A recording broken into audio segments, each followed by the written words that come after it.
এই দেখো, এদিকে দেখো, নারকেল গাছের সারি, বালি, বালির মধ্যে দিয়ে হাঁটছি আমরা। আরে বাস, আর দেখো সমুদ্র। হ্যালো এভরিওয়ান, আশা করি আপনারা সবাই খুব ভালো আছেন। আমিও খুব ভালো আছি। আমি পাপিয়া দুর্গাপুর থেকে নিয়ে চলে এসেছি পাপিয়ার আন্দামান অভিযান পার্ট 4 নিয়ে। দারুণ লাগছে। আরে বাস, কার্ভিন কোভ বিচ পোর্ট ব্লেয়ারের খুব সুন্দর একটা বিচ। আমরা গিয়েছিলাম প্রথমেই, আর এত ভালো লাগছিল যে কি বলবো। আসলে ওই সময় ডিসেম্বর মাস ছিল আর প্রচণ্ড ঠান্ডা ছিল, কিন্তু ওখানে গিয়ে দেখলাম একটুও ঠান্ডা নেই আর এদিকে আবার গরমও নেই। একেবারে ওয়েদার ছিল কুল কুল বিউটিফুল, আর সমুদ্রের হাওয়া মন প্রাণ জুড়িয়ে যাচ্ছিল। কতটা জলে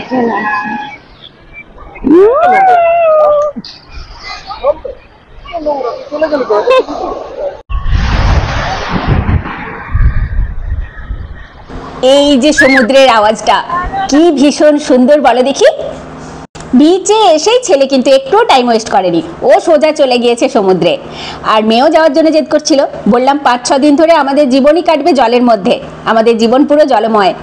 যাই হোক, কার্ভিন কোভ বিচটা আমি কিন্তু পার্ট 3তেও একটুখানি দেখিয়েছিলাম, কিন্তু আপনাদের কমেন্ট পড়েই বুঝেছিলাম যে আপনাদের ওইটুকু দেখে মন ভরেনি, আর আমারও মন ভরছিল না। আমরা অনেকক্ষণ টাইম ছিলাম এখানে। আর একটা কথা না বললেই নয়, আন্দামানে যে 572টা দ্বীপ রয়েছে তার মধ্যে সব থেকে ছোট দ্বীপ স্নেক আইল্যান্ড, সেইটা কিন্তু এই বিচ থেকেই দেখা যায়।